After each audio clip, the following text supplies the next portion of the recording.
On camera. Today's December 12th, 2016.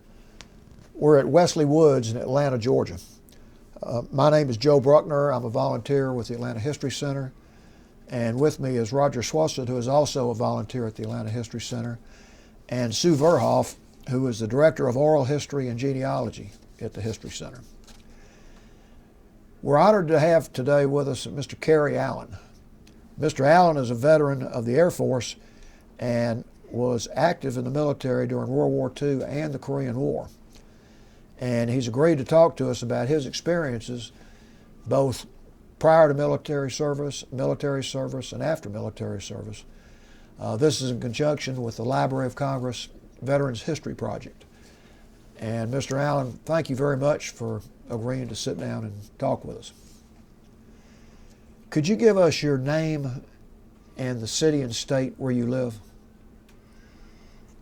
My full name is Dillard Cary Allen, but nobody knows I'm Dillard. I've gone by as Cary, C-A-R-Y.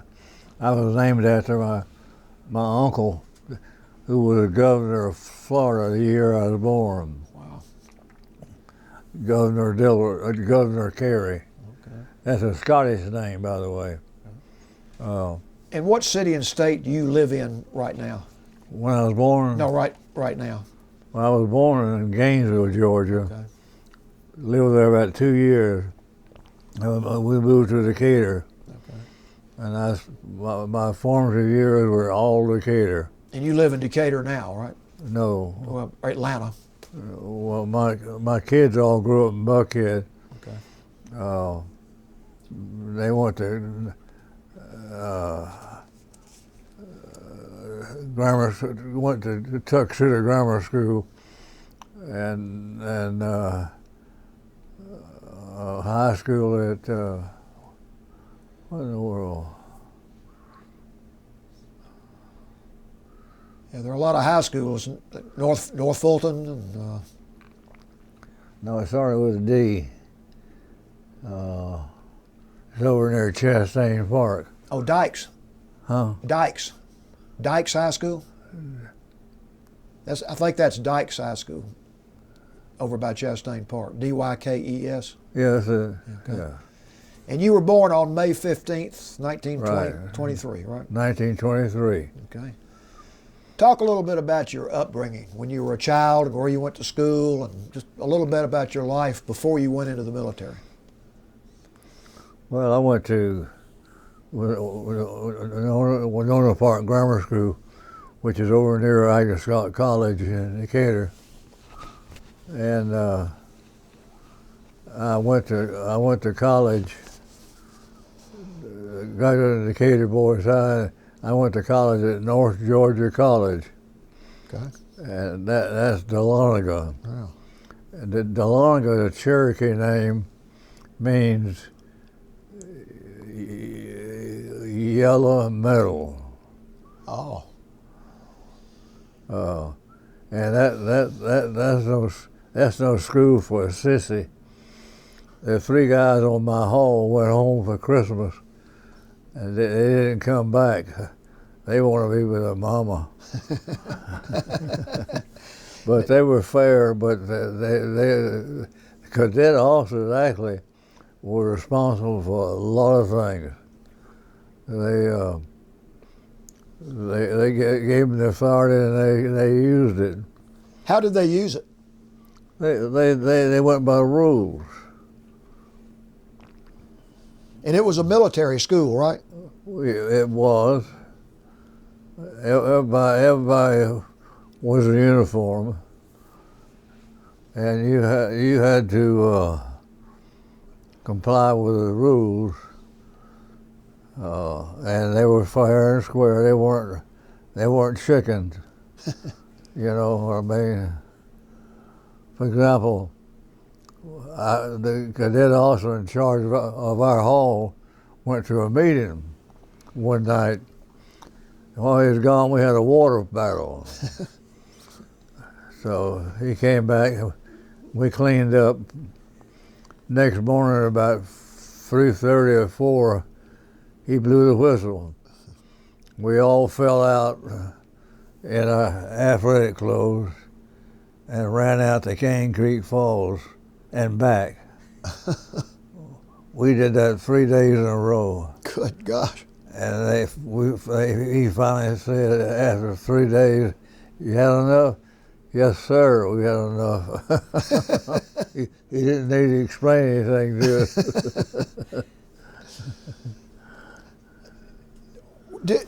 Did they have a plebe system? In other words, if you were in your first year, you had to do a lot of stuff that was pretty hard, right? Your first year in school in North Georgia? Yeah, I only stayed there a year. Okay.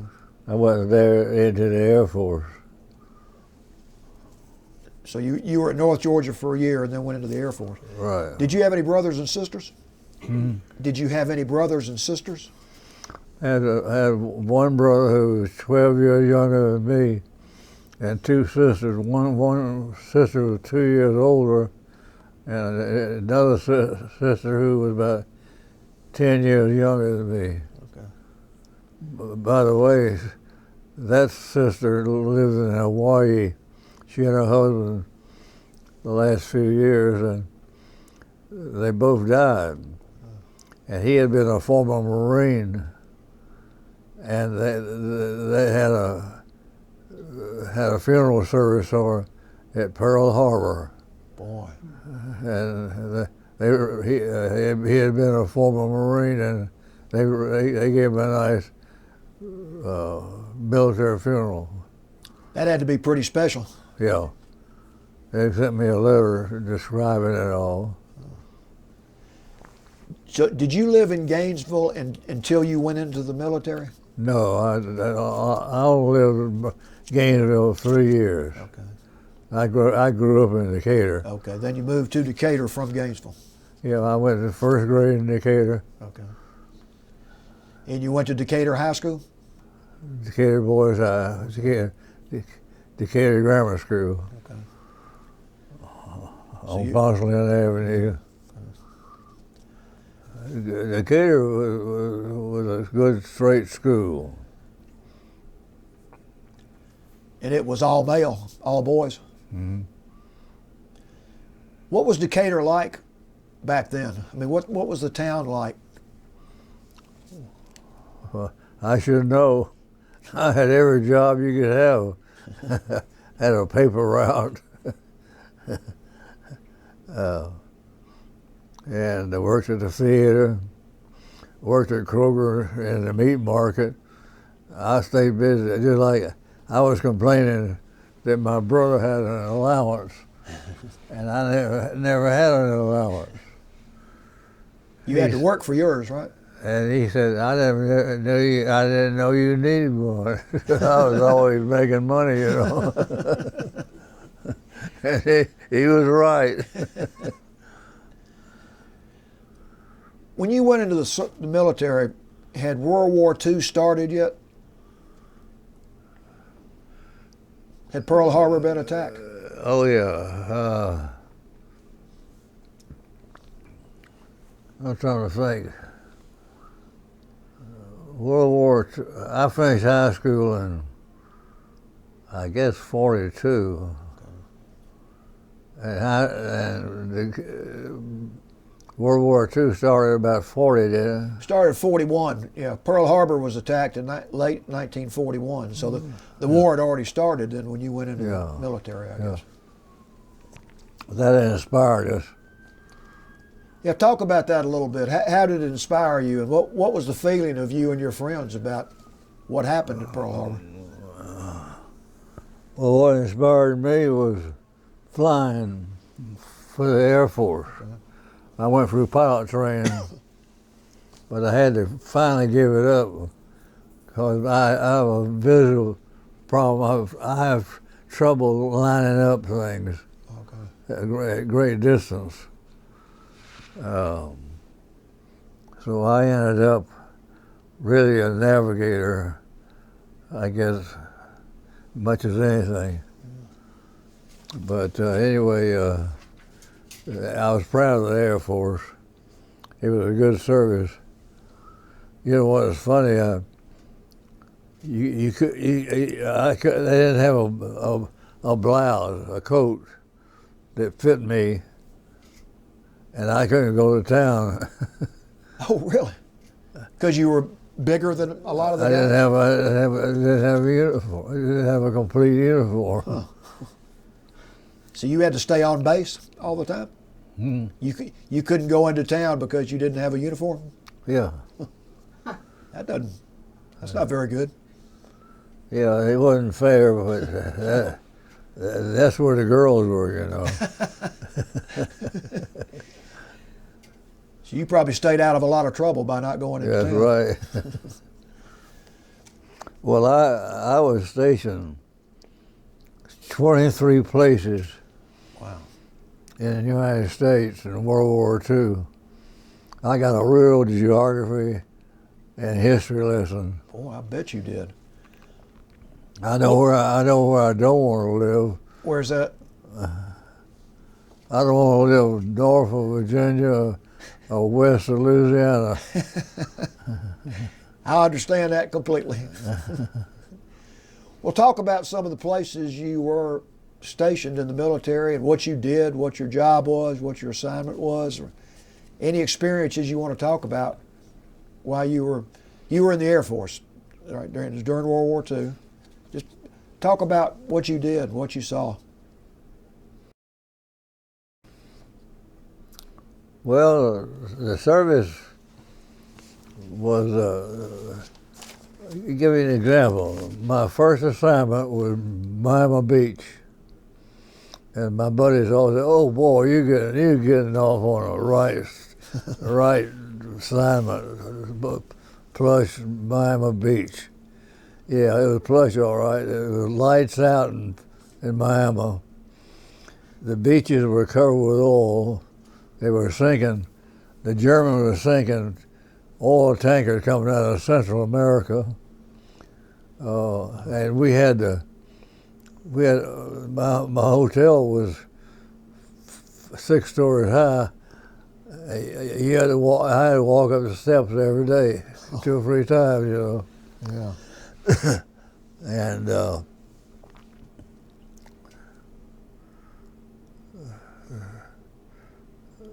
but it was quite a shock to having to do all that walking. Did you ever see any of the ships? When you were on land in Miami, did you ever see any of the ships burning? Any of the oil tankers or merchant? Well, we didn't venture out at night because there weren't any lights. Yeah. So what was your assignment? What was your job? Oh, what was I doing in Miami? Oh, we were being introduced to the Air Force. Oh, you were being trained. Yeah, or we had strict physical, and got suited up, took all these tests, physical and mental.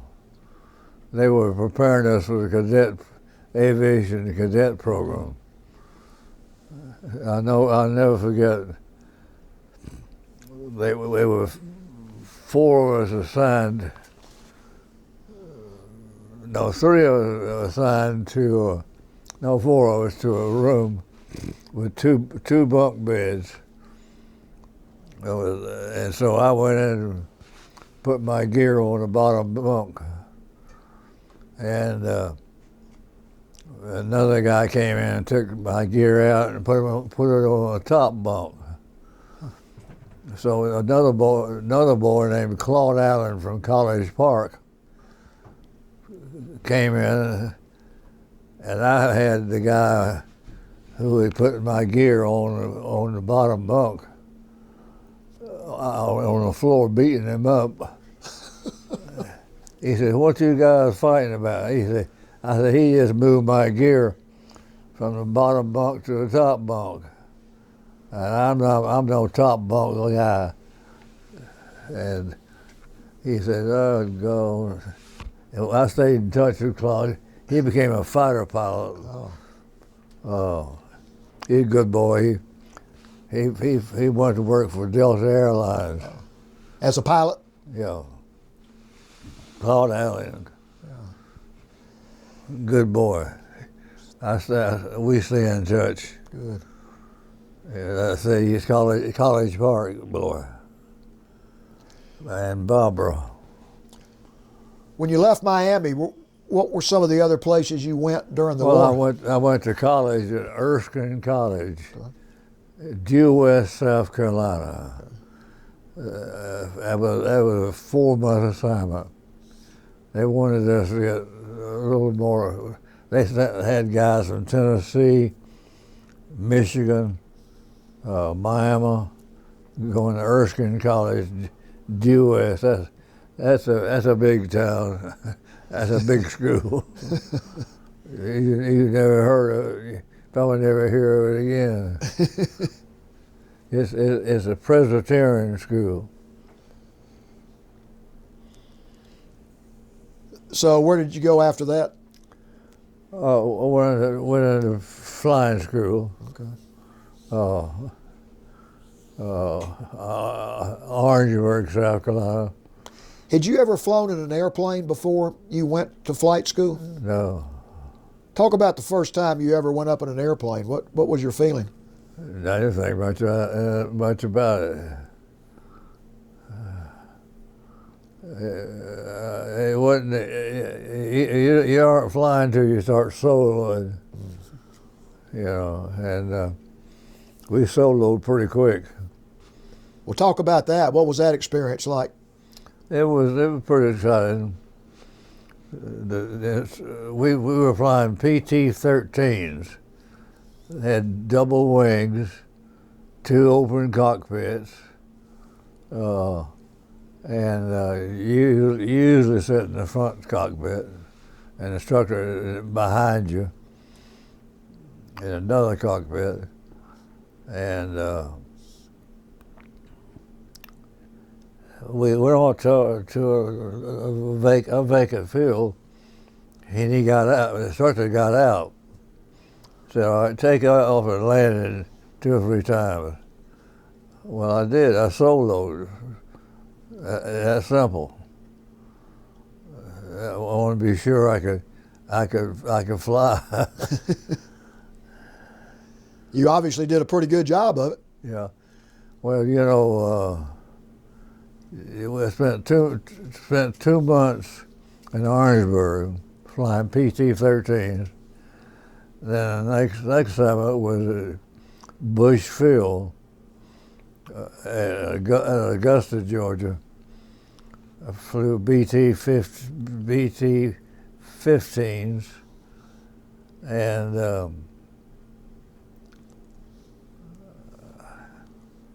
I was coming in for a landing one night, and this big Navy hell diver had some problems, came in and went right over me and stood me on one wing. God. I almost hit the ground, but I flew it on out with him, and he had an emergency, and I was about to have one, but no, we didn't crash. And the next phase was advanced. AT-6s in Marietta, Florida.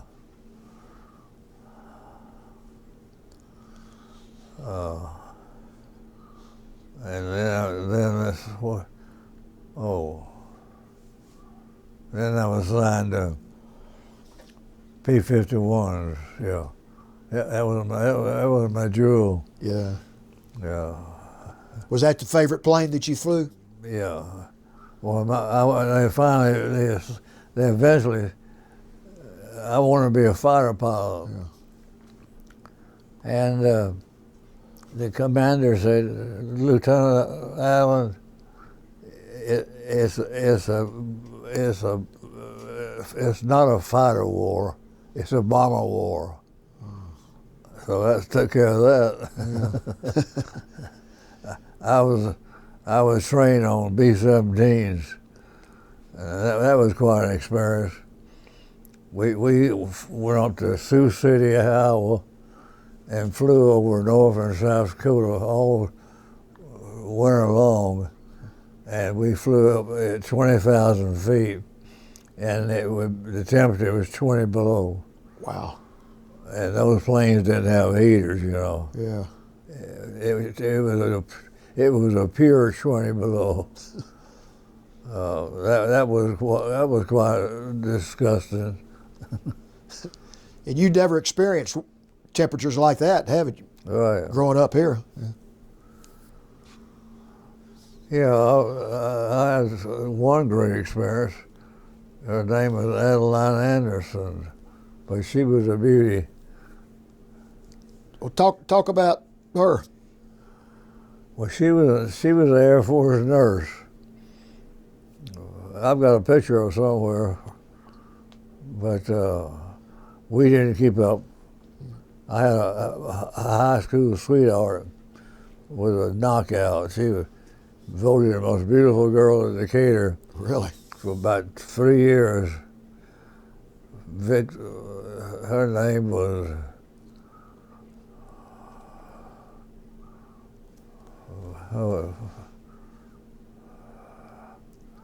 I guess I could. I'm gonna make a note. We're gonna come back to that. Maybe you can remember the name. Got to get that on here. She'd be flattered.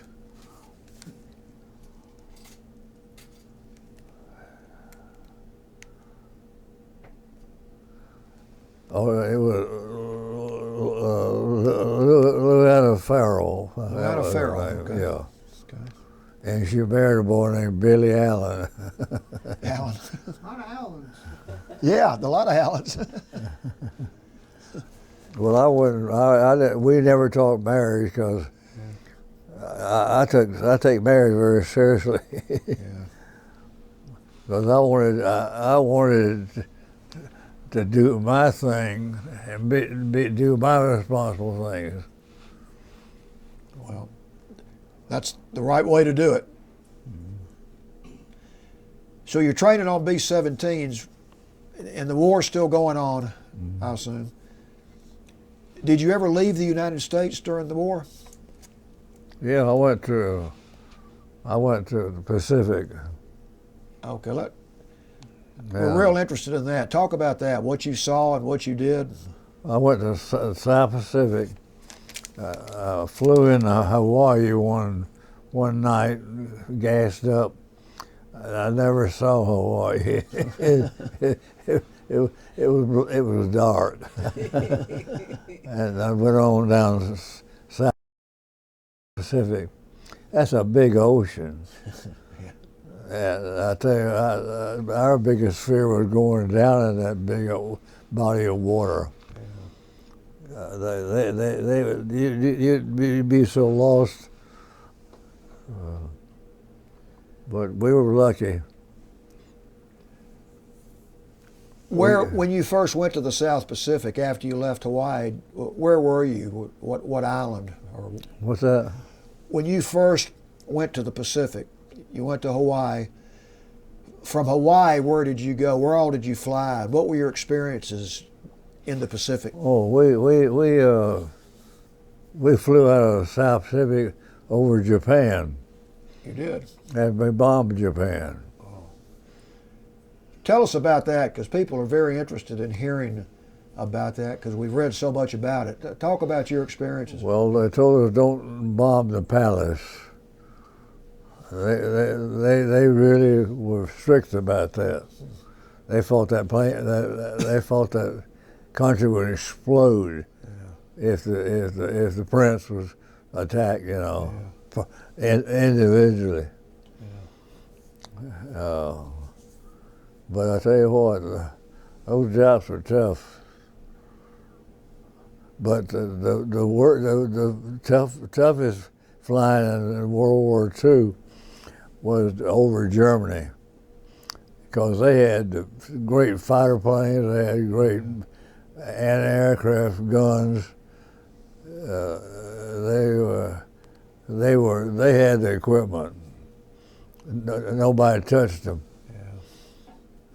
We lost a lot of boys 8th Air Force. Yeah. I'll tell you a little side story. Okay. A buddy of mine from Nashville, Tennessee, went through pilot cadet training in Arkansas, and went to the British Air Force from there, and he got all shot up over Germany one day. And he came back to the Channel, and he had a base north of London in Great Britain. And he said, you know, I don't think I can get back to the base. So he decided to pancake his plane in the Channel, and hoping the patrol boats would pick him up. And they did. Wow. Well, the Queen read about it. She was proud of the fact that he'd come over from Tennessee and flying for the 8th Air Force. And she had him over and said, Lieutenant, would you care for some tea? He said, no, I really prefer some coffee. I said, Cal, that's a no-no. Yeah. That's probably the first time she ever heard that. Yeah, she's probably the only guy ever declined an offer of tea from the Queen. Probably so. Cal's offer. He spent 25 years flying for Delta when it was all over. Gosh. Talk about what it was like to be flying over Japan when you're bombing, they're firing at you. What was that experience like? It's kind of spooky. Luckily, they didn't have the German equipment and planes.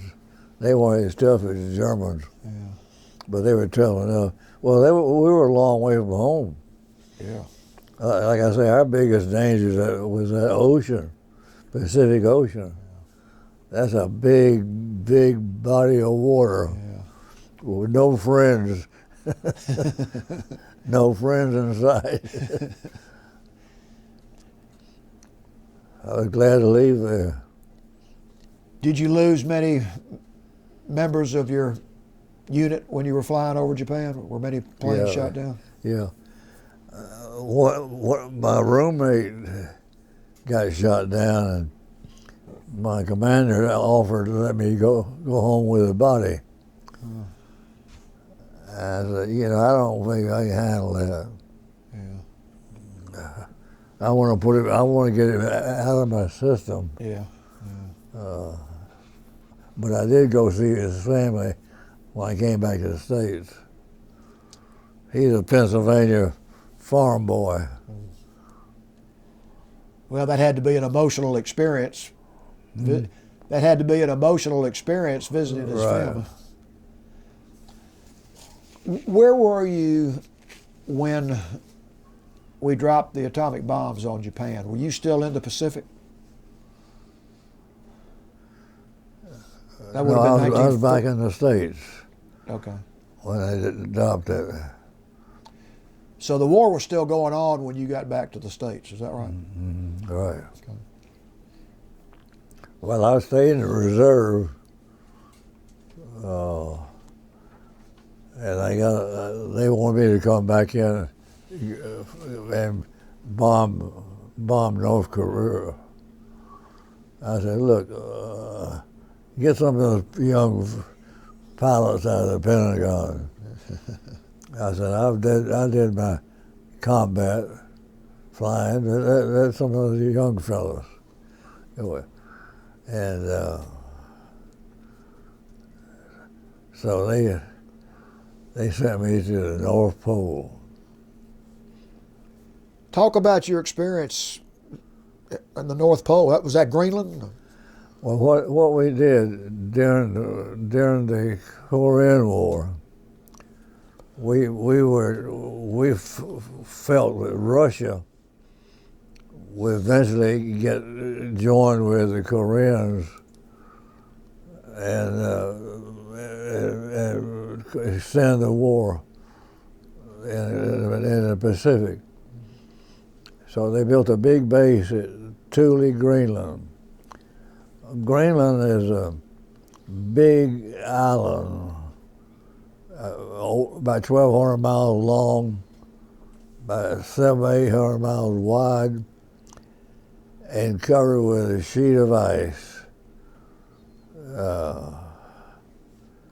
It was pretty serious weather conditions. They say if that melted, Manhattan would be wet. Huh.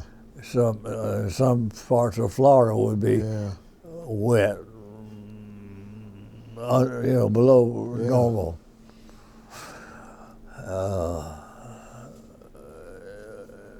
But it was 2,500 miles from Omaha, Nebraska, where we had H-bombs and atomic bombs in store, and it was 2,500 miles from the North Pole to Moscow, across the top of the world. Yeah. So we were. That's the reason we built the base. But we never did attack Russia, because Russia didn't misbehave. They stayed out of it. What was your assignment while you were there? What were you doing? What was your job? I was executive officer. Okay. The first thing I did, I formed an officers club. Smart man. Yeah. Well, we had, I never saw a base that didn't have a good officers club. Yeah. That's where you hang out. Yeah. Well, I bet your men loved you for that. Yeah. Well, I got a $50 deposit from all the officers, and flew over to Canada, and got a plane load of booze, and flew it back to the North Pole, and opened it up. Everybody was happy. I bet you had to be the most popular guy in the unit. Oh yeah. Before you went to Greenland, let's say when World War II ended, let's say 1945, what did you do between that point and when you went in during the Korean War? Did you stay? You said you stayed in the reserves. Well, I stayed in reserve, but I didn't stay active. Okay. So did you come back to Decatur and work, or? Yeah, I went down to Athens, University of Georgia. Okay. And my brother-in-law was building schools, and I went to work for him. And I would work for him during the day, and I went to Georgia State at night to rush up my degree. So that was at Georgia State that was in Atlanta? Yeah. Okay. And that was a division of the University of Georgia then, wasn't it? Yeah, I finished it. 49, I think it was. Was there again. Georgia State didn't have a bookstore. Pictures. I've always been nosy.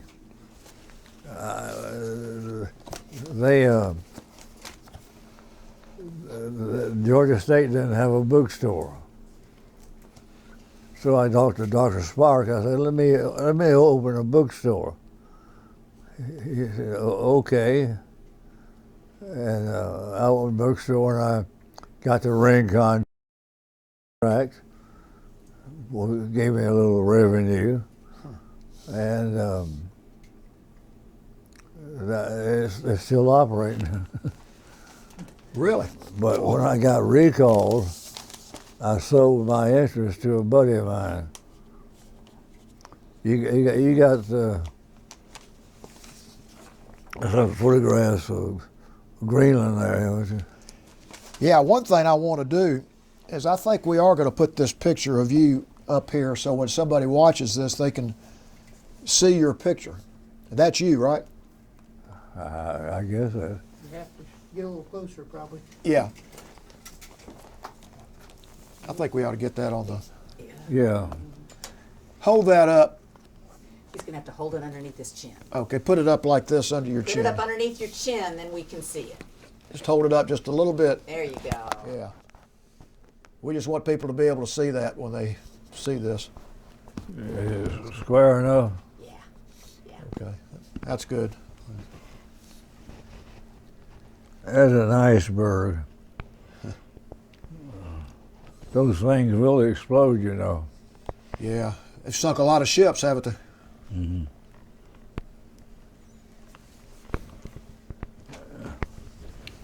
Here, I'll get it from you so you don't have to hold it. Let me maybe get a more interesting photograph.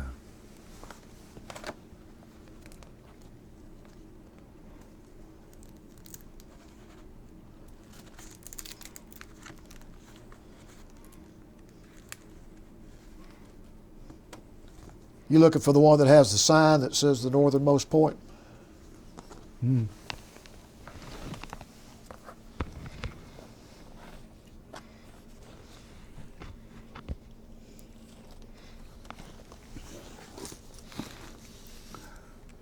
A Danish sailor died, and we couldn't dig into the ground because it was frozen. Oh. So they buried him on top of the ground and covered him with rocks. Huh. Gosh. Is that a good angle? Yeah.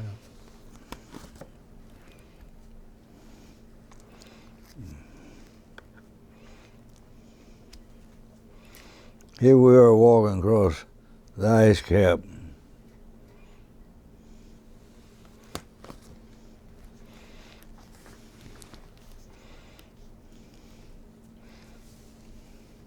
What we could do is we could scan those so they're all there after you do the interview. So we'll have the ones you just showed us on camera.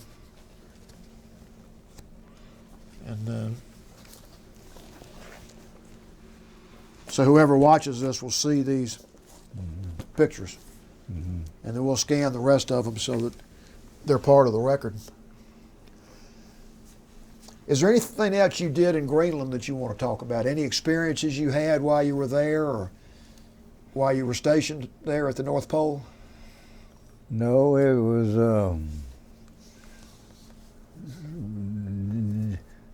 dead time. Yeah. We had a few planes got lost.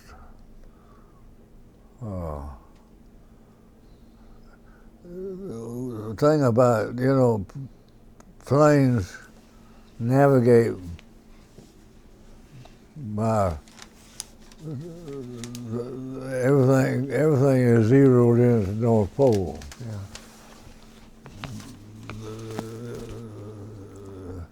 The magnetic pole, in other words. And we had a lot of planes come up there and get lost from other countries. Was it harder flying up there than it would be most places because you're right there at the North Pole? Yeah. It messed up it messed up your navigation. Yeah. Okay. Navigational equipment. Okay. I want to go back to when World War II ended. You were back in the United States then, right? When Japan surrendered? Yeah, when the Korean War ended, I was able to get out of the reserve. Okay. Came back and finally got my degree from Georgia. Good.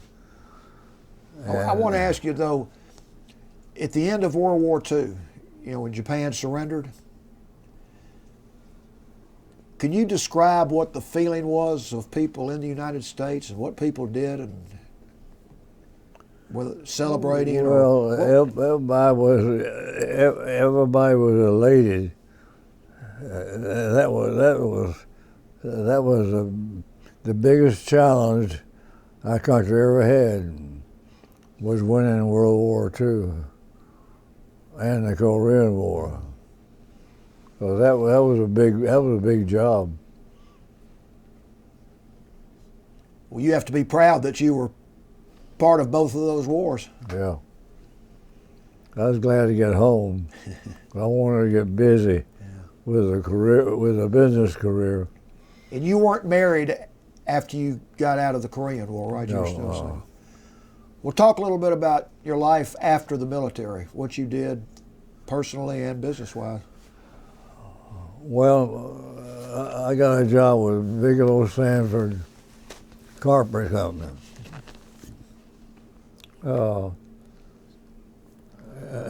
And headquarters in New York. And they sent me to New York. And they also wanted me to be a junior executive, so they sent me to college up there. And I looked at the University of Chicago because they had a carpet and furniture division, but I didn't. I went to Babson Institute. You've heard of Roger Babson. Bannister? Roger Babson. Babson, oh yes, okay. He was the guy that called the First Depression.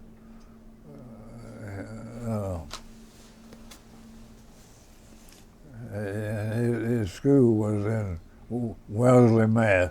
Okay. I went there for about 9 months.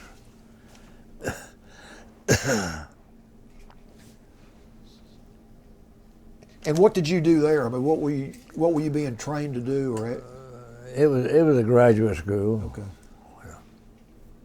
It was a little bit dull. I really not much of a student. So where did you go from there? Came back to Atlanta.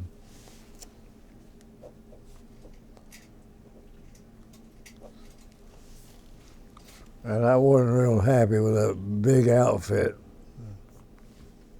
I was just another white boy that's struggling to get ahead. And I didn't have a sponsor. You know, everybody needs a sponsor. Yeah. And a guy was in there one day who was in the advertising business. He asked my boss if he could talk to me. So he wanted to hire me with his advertising outfit. And we chatted, and so I left Bigelow Sanford and joined him, and started selling advertising. And then I started repping manufacturers, selling to dealers. And then I picked up on a couple of furniture factories. Well, that developed pretty good. Before it was over with, my brother worked for me, my son worked for me, and I did over 500.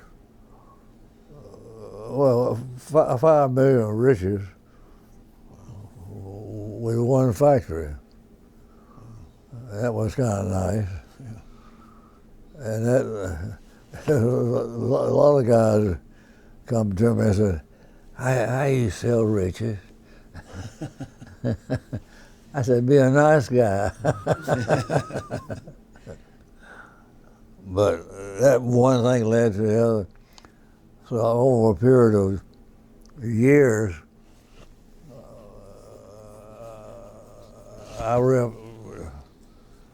I guess I probably have repped about 8 and 10 furniture factories. That's a good deal. Commission usually 5%. So if you can do 5 million, that's pretty. 5% of that is pretty good commission. That was a good time to be selling furniture, wasn't it? Right. People buying houses after the war.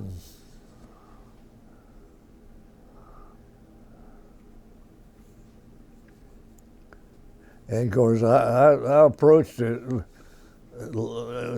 First thing I realized that a lot of salesmen would go into a store and sell a bedroom suit, and they got their 5%. I approached it differently. I merchandised it. When I sold them, I explained what I expected from them and showed them how to do it. Or, you know, just like I say, some rep sold furniture to get rid of it. Yeah. I sold it to turn over. Okay. So you built a relationship with these people that you were dealing with. Oh, yeah. More than just business. Yeah. I use the golf course. Yeah. And I belong to the Atlanta Athletic Club, wow, which is a very successful, yeah, golf club. Yeah. That was Bobby Jones' club, you know. Did you ever meet Bobby Jones? Yeah. Yeah. I met his son. Yeah, I didn't live too far from him in Buckhead. But he was real class. He never turned pro. He's always an amateur. Yeah, he must have been quite a guy from everything. He was. He was a golfer, I guarantee you. Talk about some of the changes you've seen in Atlanta over the years. I mean, you've been in Atlanta for so many years. Atlanta, Decatur. Just the way it's changed. I'm proud of Atlanta. Just like she's from Los Angeles area. I was offered a real good factory in Miami. I mean, in Los Angeles. And I went out there and spent 2 weeks. And I could not find anybody that was straight with me. Yeah. One guy told me he said he was a producer. Coming to find out, he was a used car salesman. I mean, there's a lot of phonies out there. And you have to be very cautious. Yeah. So I turned Century down. Century was a real good factory. But they that territory didn't appeal to me. Plus, I had other things working out pretty good. Well, I stayed in the furniture business for 20-something years, I guess. What did you do when you got out of the furniture business? What did I do? I mean, was that when you retired, or? I never retired.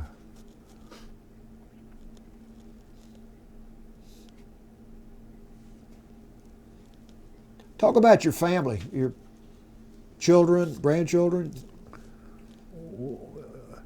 We have Pat had been married before, and my first wife died.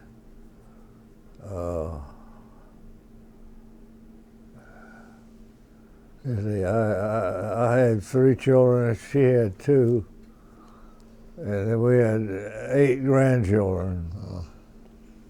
Now we got 8 great-grandchildren. Huh. I tell you, these great-grandkids are something. I got a little 8-year-old great-grandson that can hit the baseball. Really? Now he's taking golf lessons. I got big plans for him. And of course, I built a house on the golf course at the athletic club. Oh. And moved out there and lived there for a good while. So the athletic club has 2 golf courses. There's the Highland course, which fronts on the big highway and the river, and the other side fronts on the river and back roads.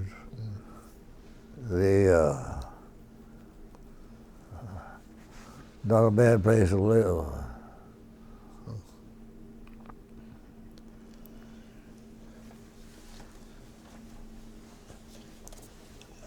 Going back to your military days, what's probably the most memorable thing you remember about being in the military? World War II, Korea. I mean, what are some of your most significant memories of what you experienced back then? Dealing with your fellow soldiers, or seeing a different part of the world, or? Well, having to bail out one memory. I want to hear about that. Talk about that. That was written up.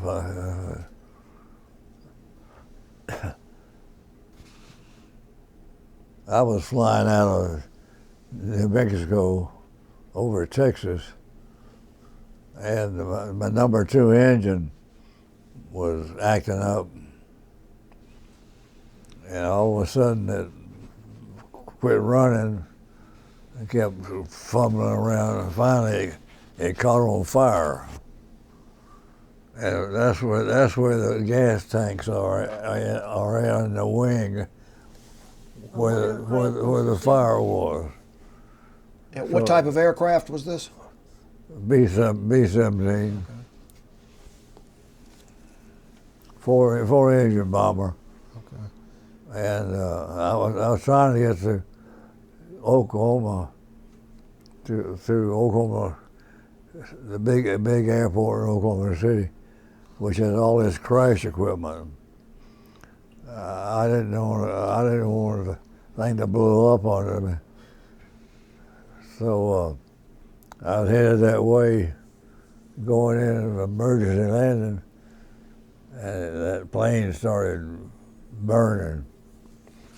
So we bailed out, all of us, and I was the last one out. I landed in a cotton field, and one guy got hurt pretty bad. He landed in a rock quarry. Ooh. Got all beat up, being drug around on the ground. You know, I bailed out, and a cotton patch was soft, so I didn't get hurt at all. Where did the plane eventually crash? In a field, or What's that? when the plane went down? Oh, I pointed it toward the Gulf Oh, okay. because he's going to blow up, and I didn't want to. I wanted to get it where if it burned, it wouldn't do too much, and it blew up. Wow. I heard it explode. Gee. Anyway, I picked up my parachute. They say, bring your parachute back. Those things cost money. So I wrapped my parachute up, walked up to the highway. About that time, a Greyhound bus came out. and I flagged him. And I said, "Are you going near the Air Force base down the road here?" "Yeah." I said, "Well, how about you give me a lift?" "Sure." He gave me a lift down to the Air Force base. So everybody want to know what happened. I said, "We had a close call." But except for that one individual, everybody ended up in pretty good shape. Yeah, well, except that one guy. So you saved some lives. Yeah. Yeah, I'll tell you what, you gotta use good judgment. Yeah. Yeah, some people will try to fly it in. That airplane was too far gone to fly in. Might ask him about his air medal. His air medal? You got an air medal. You received an air medal, I assume, did you? You received an air medal, I assume. An air medal from the Air Force? Yeah. Yeah, you're right. Yeah.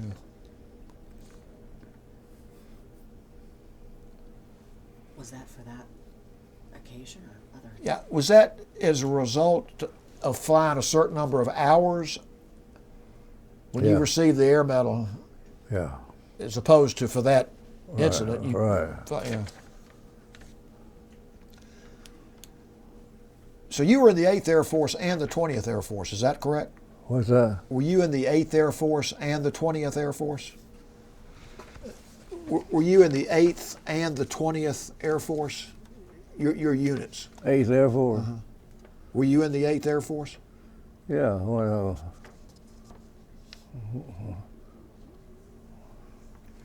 When I went to Europe, I was in the 8th Air Force. Yeah. Okay. It was the 20th Air Force when you were... The 20th Air Force is the Pacific. Okay. Yeah. Have you been to the 8th Air Force Museum?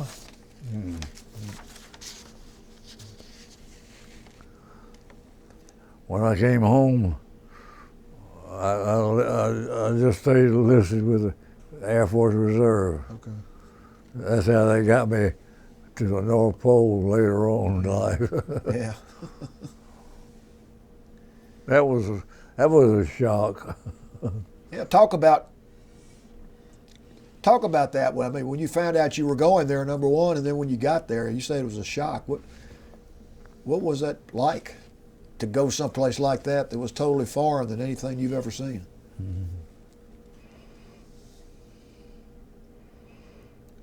Well, you don't argue with the service.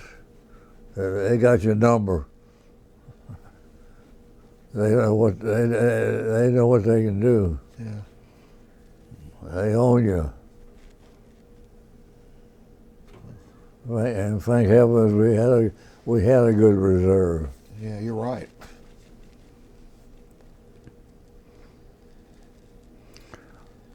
I lost a lot of buddies at my high school graduation class. Yeah, mostly Air Force. During World War II? Mm-hmm.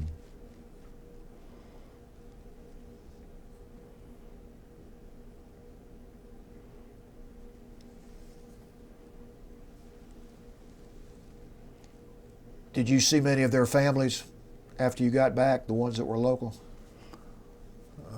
Yeah.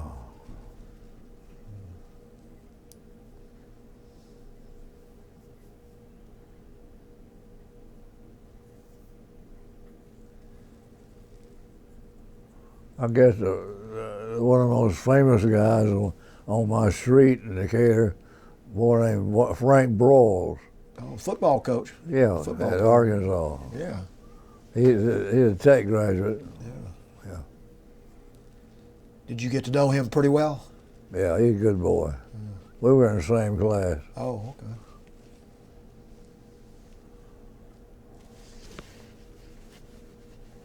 His family, his father and his grandfather had food stores, Oh, and they went broke, and the whole family all moved into one house, both families.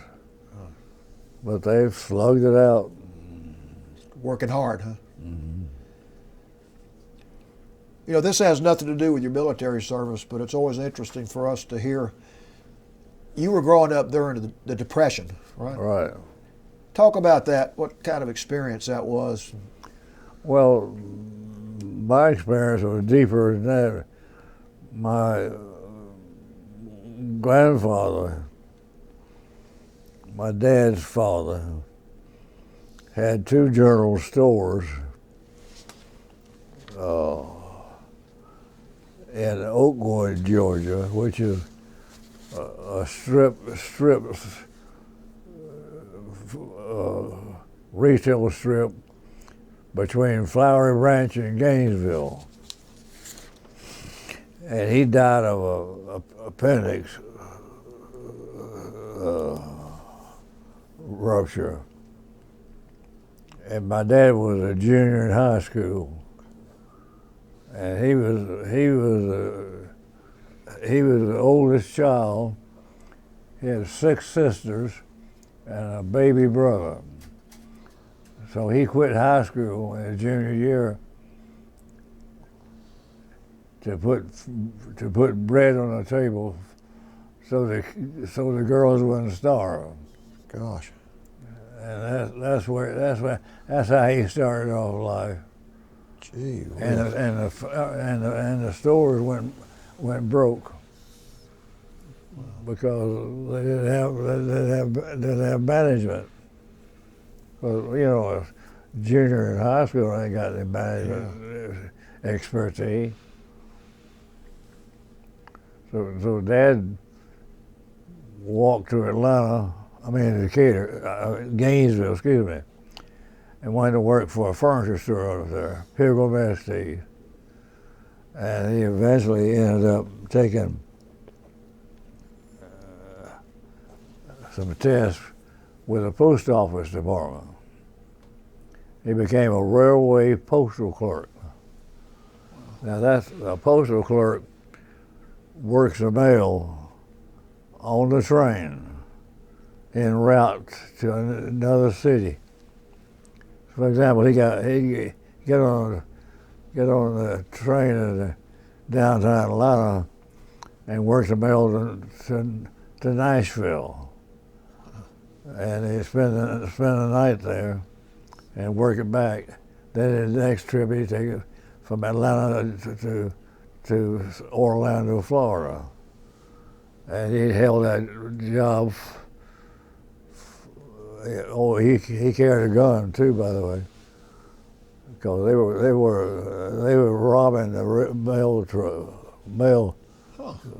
train, and Daddy eventually ended up in the real estate business.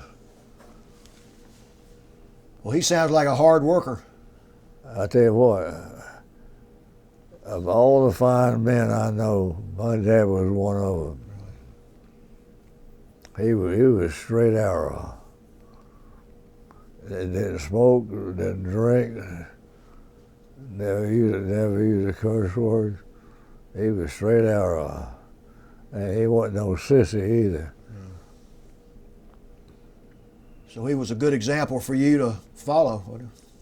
Yeah, he was up there.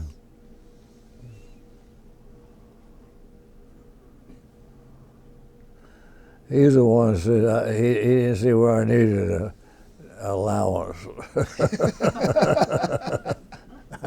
I had an allowance. Work. Next day at work, he had an allowance. I want to stop for a second and see if Roger or Sue have any questions. I'm not really coming up with anything other than maybe a little more about his marriage, present marriage. Yeah, your current wife's name is. I want to get that on here. Your wife's name. give us your wife's name just so it's on here. Patricia McConnell. Okay. She grew up in Decatur. When did you all marry?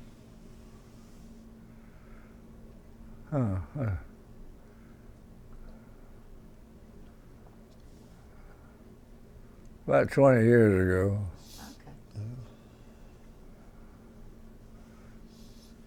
Okay. Her first husband tried to service every pretty girl in the Southeast, I think. So she finally gave him the gate.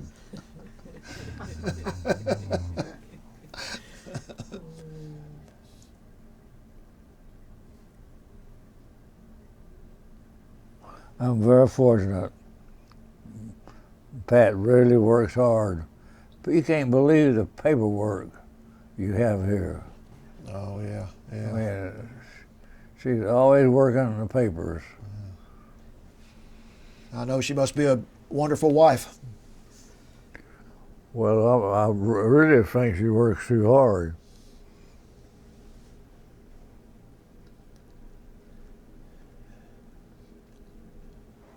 Well, is there anything else that you would like to add? We're in absolutely no rush at all.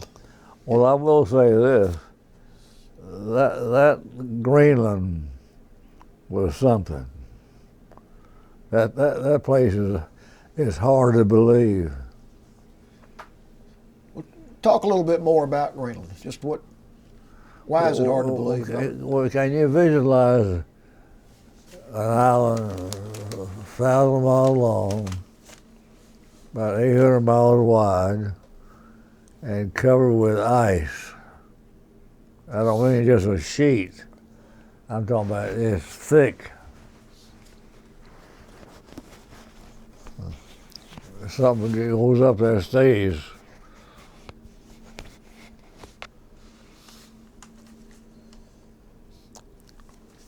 Well, I want to thank you on behalf of us and the History Center for sitting down and telling us your story. I mean, you've led an amazing life. I mean, you were obviously a hard worker. You didn't have an allowance. You had to earn everything you made as a kid, and then you. Well, I wasn't a hero. Well, I don't know any veterans that say they were heroes, but in our eyes, you were. I mean, you flew B-17s over Japan, which was extremely dangerous, and you make it sound like it wasn't that dangerous, but we know it was. Went back into Korea. I mean, they're not the Korean War. There are not too many people around that were involved in two different conflicts like you were. Well, my original flights were B-17s, but later on I got on B-129s. Oh, well, where was that? It was Japan. That was Japan too. Okay. That was very advanced, and it didn't need to be pressurized, which made it nice. Easier to fly than the B-17s, I guess. Well, it was more pleasant. You weren't 20 below. What was your crew position on the B-29? What was your job on the plane? Most of it was pilot. Pilot, okay. And navigator on the B-17 or pilot on the B-17? Both.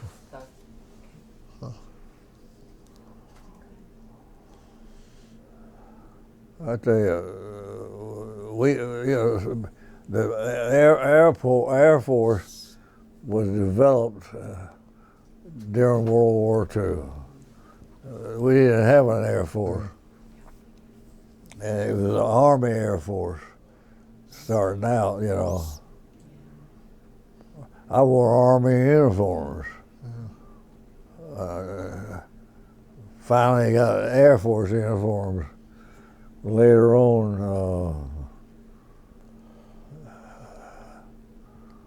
before we went to Korea. Yeah.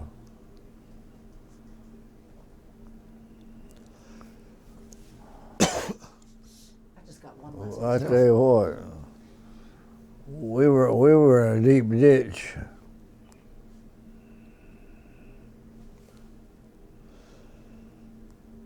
War II? Yeah. You said you went to Europe with the 8th Air Force. Where Yeah. in Europe were you? I was stationed in Great Britain, Were you? Okay. yeah, and France. Okay. Do you remember the name of the airfield in Britain? It was all Royal Air Force Okay. bases. Those people were pretty nice. The British. Did you have any experience with them? Did you spend much time with the locals while you were there? I dated a couple of the girls. Yeah. I just happened to be and available. You know. That's the hard part about the service is finding finding a date. Because you're moving around all the time. Yeah. Well, it sounds like you did a pretty good job of finding dates. Yeah, but you know, no money, no cars. You were kind of restricted. But I'm sure you look good in your uniform.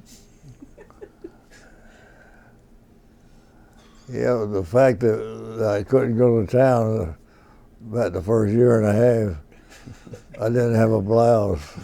They call that coat a blouse.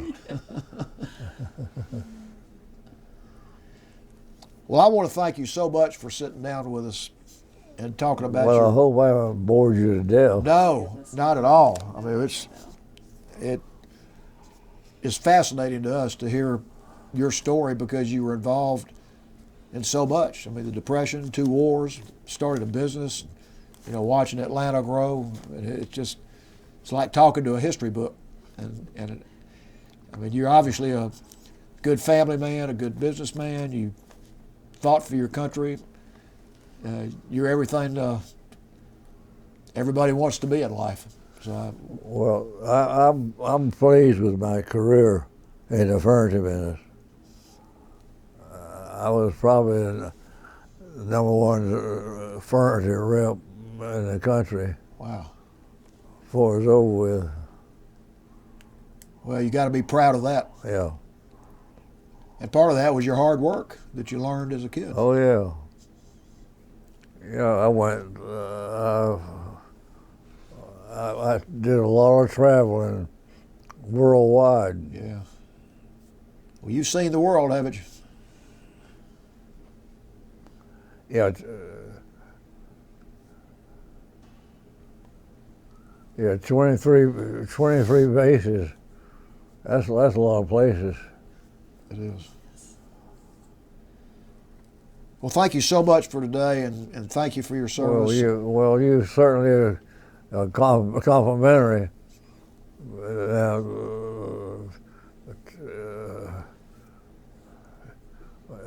I would like to say this: I was not a hero.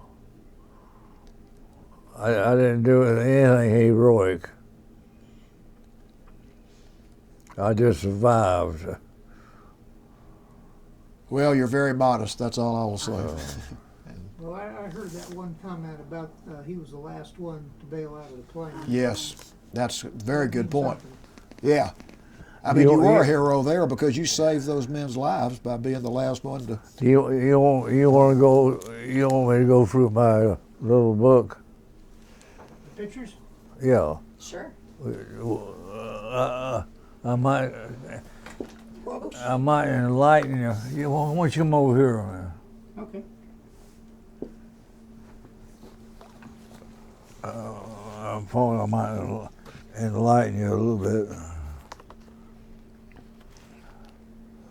Is that Goose Bay? This is Thule and Goose Bay, yes. Yeah. Okay. On the way to Thule. Yeah.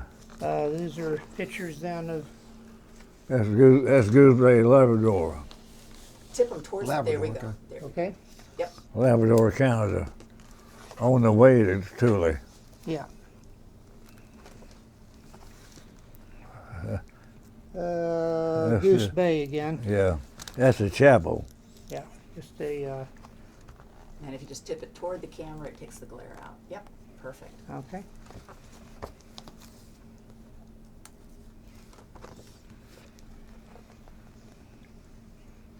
That's the Officers Club, Goose Bay, isn't it? Well, you gotta have those. Life is rough. Awesome. I tell you, you get into Canada, you get some weather. That's the ocean off of Greenland. Yeah. Shots through the windshield. Ooh, that's pretty neat. Couple of nice shots of Greenland. Mm-hmm. Wow. The colors are beautiful. You take all these pictures? Mm-hmm. Yeah, I got a Leica camera. What's this? Crown Prince of Denmark, Yeah, who showed up there at Thule. yeah. See, Denmark owned Greenland, Yes, still does. and he was. They started flying from California to Thule, and then on to Denmark. That was our first quarters at Greenland. It looks a little better than a tent, but not much better. It looks cold. 35 below zero. That's cold. That's cold. That's cold enough, isn't it? Yeah.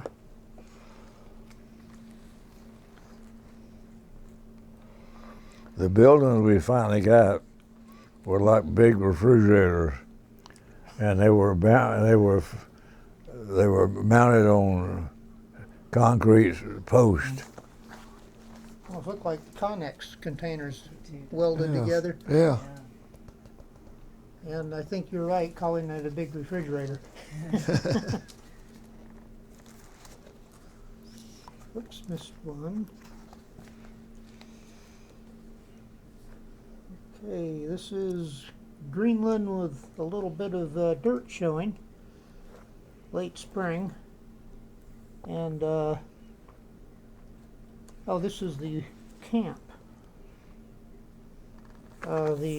Which they called the capital of Texas. Why'd you call it Texas? Because we don't like Texas.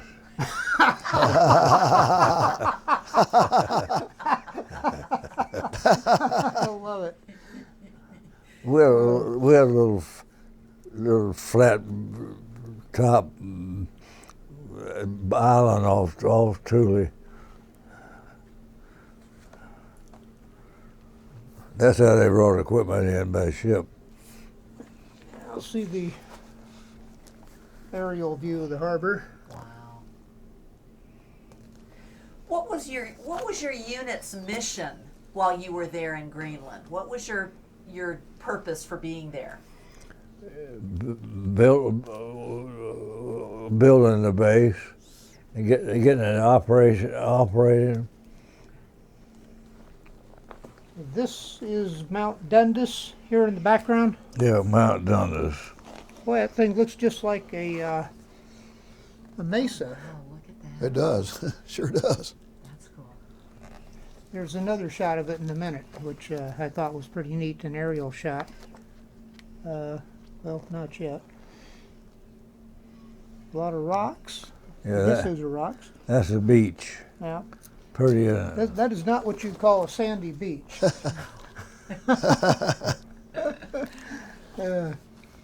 Did anybody ever go in that water, or was it just too cold? Oh yeah, you wouldn't get out.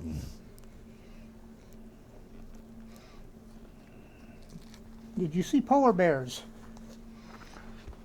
No. No. Here's that Mount Dundas from an aerial view. Isn't that neat? That is neat. Really interesting.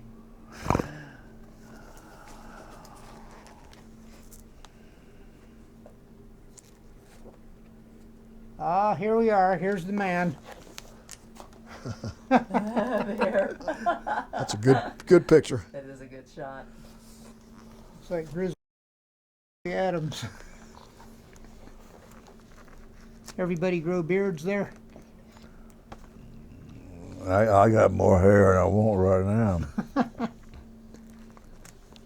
Yeah, and this is a fascinating shot. Just look at all the flowers and the landscape that is so incredible. Yeah. Extremes of weather, and yet they still Have flowers. Yeah. That is. Kind of reminds me of the desert in the spring. Yeah. Ah, here's a great one. Sign speaks for itself. Most northernmost post office in Wow. the world. Why don't you sit there? You gotta go.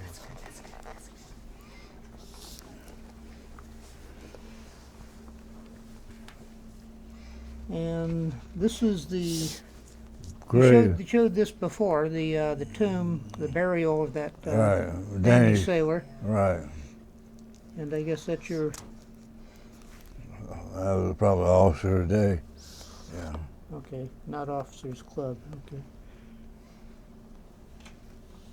Which is a couple of neat shots, a little different weather, but a lot of the same landscape, pretty brutal stuff.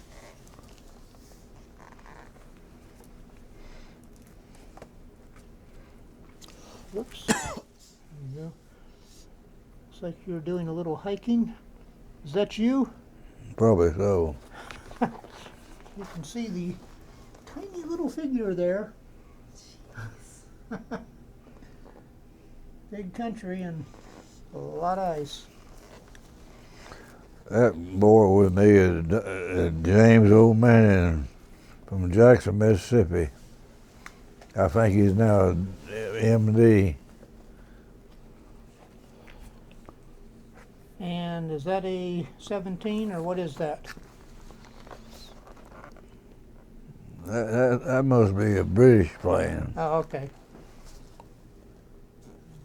I think I've heard the British Lancaster. That might be it.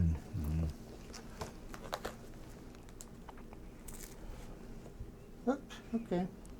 And then you got a little write up on why, and then we're on to what other blank pages. Okay. Here's a Ah, the man's a civilian. now this is Georgia State. This was the bookstore I built. Ah, okay.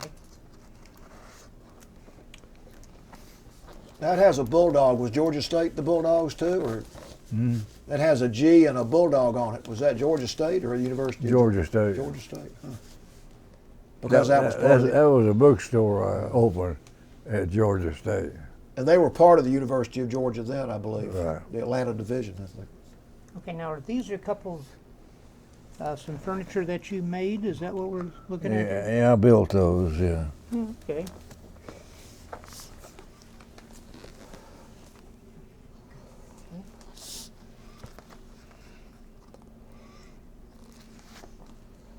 And some more. Boy, who are the two young ones here? Probably my children. Okay.